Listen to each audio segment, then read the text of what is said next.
Le dernier pays des Balkans qu'on a visité est l'Albanie. Nous avons tout d'abord longé le lac de Skëder pour arriver dans la ville de Skëder. Puis, nous avons visité Tirana, la capitale.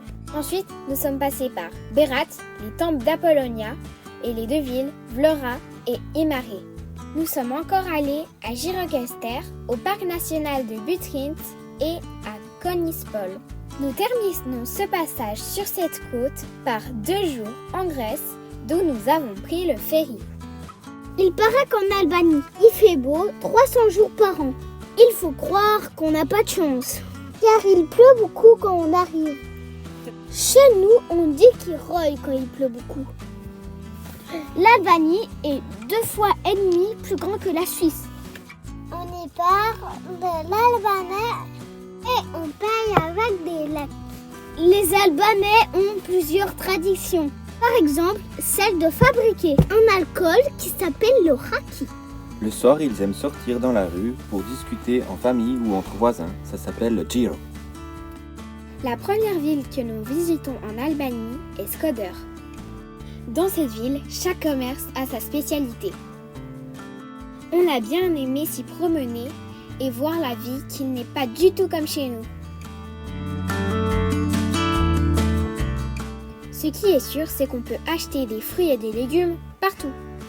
On a vu beaucoup de chiens errants, mais on a aussi vu des choses rigolotes, comme un perroquet dans une banque ou des orangers dans des brouettes.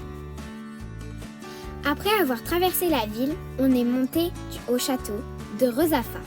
Sur la route, on a admiré de belles mosquées, mais aussi des quartiers très pauvres. Le château de Rozafa a été construit pendant l'Antiquité, puis modifié au XIVe siècle par les Vénitiens. Il est perché à 133 mètres d'altitude. Une légende raconte que ce sont 3 frères qui ont voulu bâtir le château. Mais à chaque fois, pendant la nuit, les fondations s'effondraient. Un sage leur a expliqué que pour conjurer le sort, il fallait enterrer vivante la prochaine femme qui viendrait leur apporter à manger. C'est Rozafa, l'épouse du plus jeune frère, qui fut sacrifiée pour que le château puisse tenir debout. Ensuite, on a visité Tirana. C'est la capitale de l'Albanie. À Tirana, il y a 536 000 habitants.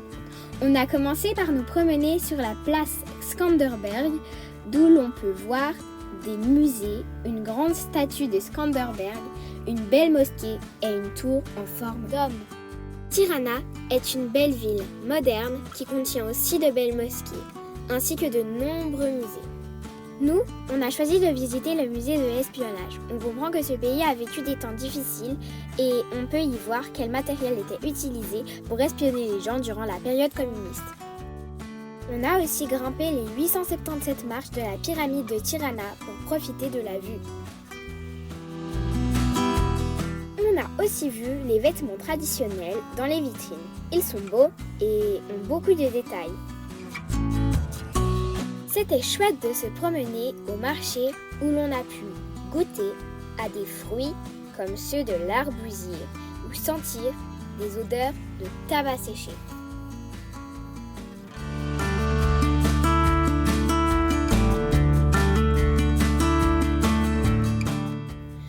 Bref, on a beaucoup aimé Tirana, mais après tout cela, on a bien apprécié de nous reposer dans la nature.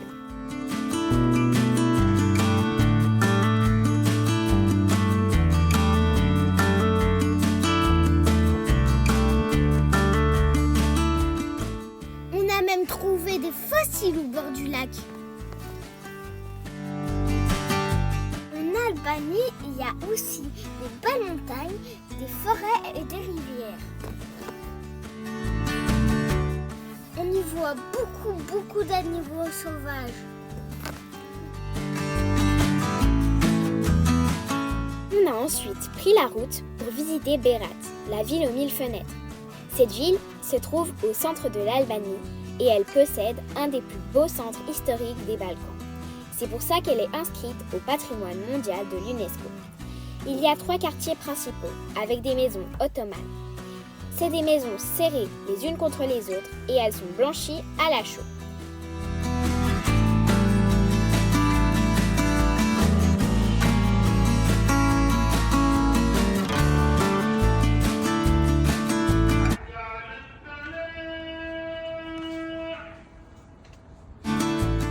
On a essayé de compter les fenêtres, mais autant dire qu'on a perdu patience. On veut bien croire qu'il n'y en a plus de 1000.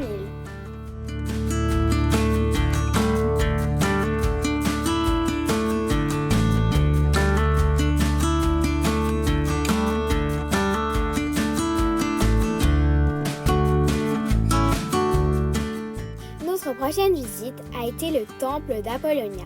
C'est les Grecs qui ont fondé cette ville dédiée au dieu Apollon vers 588 ans avant Jésus-Christ. Dans la mythologie grecque, il y a plusieurs dieux. Apollon est le fils de Zeus et aussi le jumeau d'Artémis. Chaque dieu a une ou plusieurs spécialités. Celle d'Apollon était les arts, la beauté et la lumière.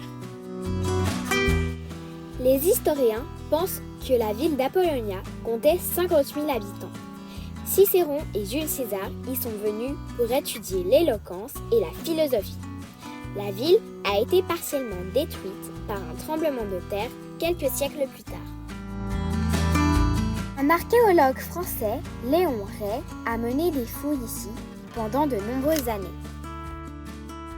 Son équipe a retrouvé différents morceaux de pierre qu'ils ont pu assembler pour reconstruire une partie du temple. C'était vraiment chouette de se ramener dans ces ruines. En plus, on a vu des tortues. C'était génial de les regarder manger.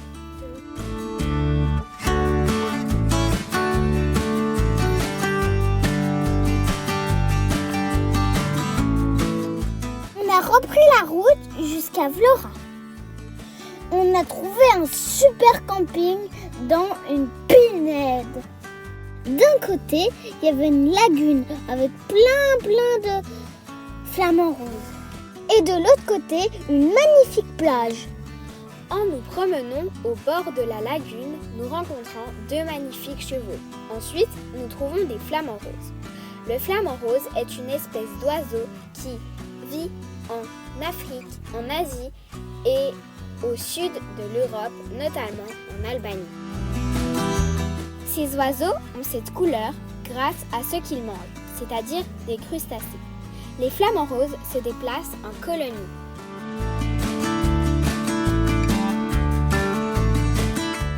On a eu la chance d'avoir la plage rien que pour nous, avec un magnifique coucher de soleil.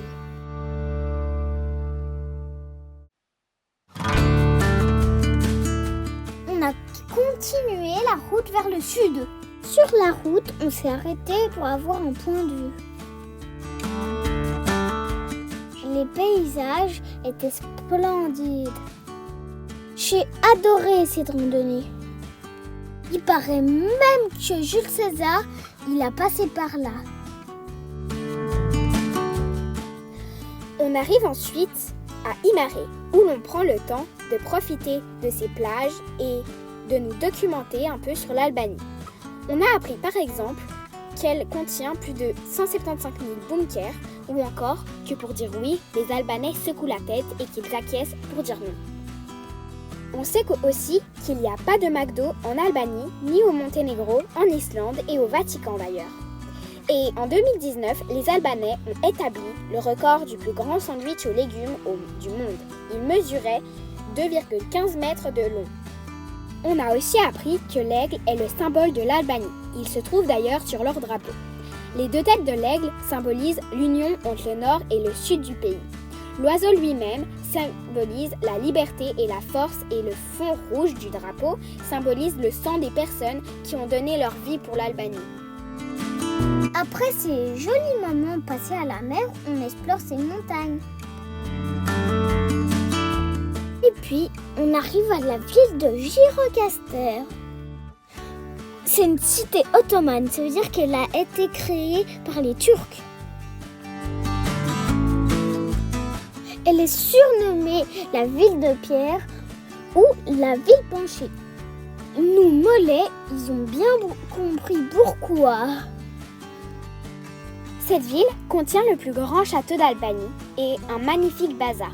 On a donc visité ce château depuis lequel on avait une belle vue. On y voyait même notre maison sur roue, tout en bas.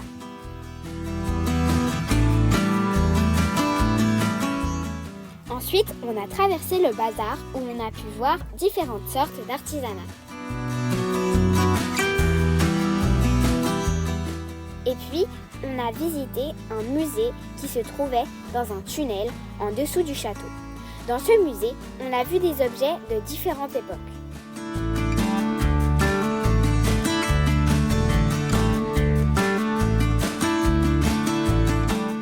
On s'est aussi promené dans les ruelles des maisons ottomanes. On a visité l'une d'elles qui a appartenu à une famille riche et qui date des années 1700. La maison contient 64 fenêtres, 9 cheminées ainsi qu'une pièce dédiée au mariage de la famille. Cette pièce était utilisée uniquement pour ces occasions. Le reste du temps, elle était fermée à clé. Le plafond est en bois sculpté et les murs sont magnifiquement décorés. Les mariages étaient organisés par les parents. On a repris la route pour aller au site archéologique de Butrint. Ici, on a pu voir des ruines de différentes époques. C'est comme celle des Grecs, des Romains ou encore plein d'autres encore.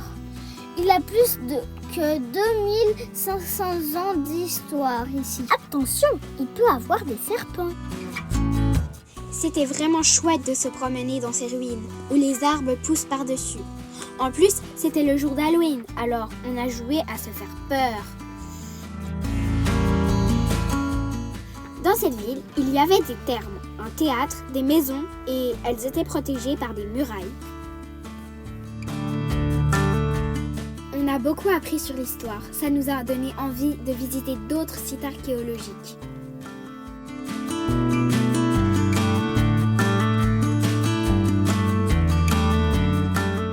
Pour poursuivre la route direction la Grèce, on a embarqué sur une petite plateforme en bois.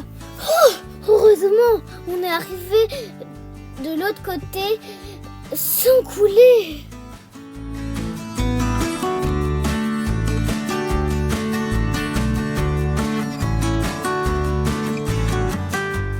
On a passé la nuit dans un agricampeur où ils fabriquent de l'huile d'olive. Ils ont été tellement gentils là-bas avec nous. Ils nous ont offert des citrons et des mandarines qu'on a même décorées pour Halloween. Le lendemain, ils nous ont montré comment on fabrique de l'huile d'olive. Voici la marche à suivre. Ils récoltent les olives pour les presser d'octobre à février.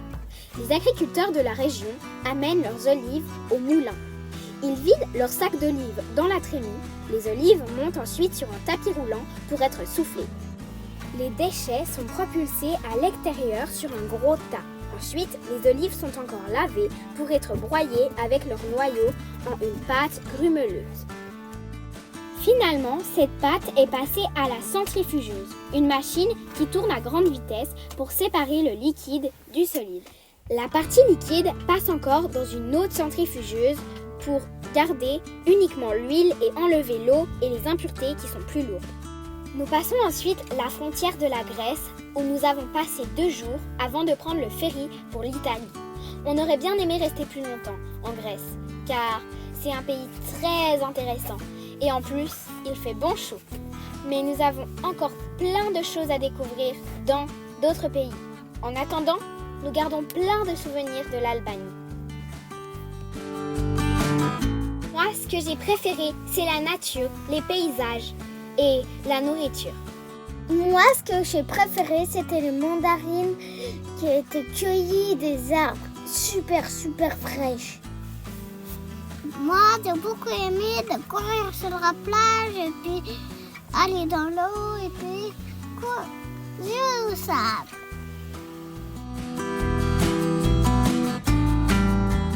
On a aussi beaucoup aimé les gens qu'on a rencontrés. Ils ont tous été très gentils. À bientôt pour la suite de nos aventures.